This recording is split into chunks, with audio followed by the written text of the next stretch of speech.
நான் இந்த புக் வாங்கியிருந்தேன். இது மோஸ்ட்டாக நிறைய பேர் வாசிட்டு இருந்திருப்பீங்க இப்போ.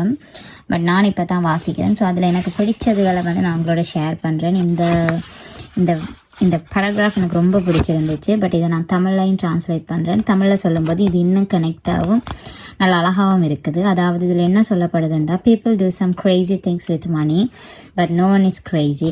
Here's the thing, people from different generation raised by different parents who earned different incomes and held different values in different parts of the world, born into the different economics, experiencing different job markets with different incentives and different degree of luck, learn very different lessons. மனிதர்கள் பணத்துடன் சில நேரங்களில் மிகவும் விசித்திரமான விஷயங்களை செய்கிறாங்க. ஆனால் யாருமே பைத்தியம் என்று சொல்ல இயலாது. உண்மை என்னென்றா, ஒவ்வொருவரும் வெவ்வேறு சூழ்நிலைகளில் வளர்கிறார்கள்.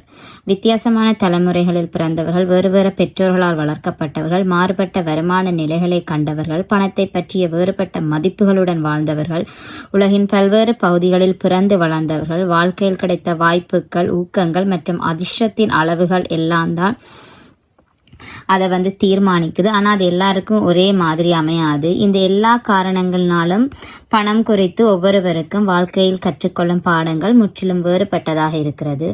அதனால் ஒருவருக்கு சரியாக தெரிகிறது, மற்றவங்களுக்கு தவறாக தெரியுது. பணத்தை பற்றிய முடிவுகள் பைத்தியக்காரத்தனத்தினால் எடுக்கப்படுறதில்லை, அது அனுபவத்தினால தான் எடுக்கப்படுது.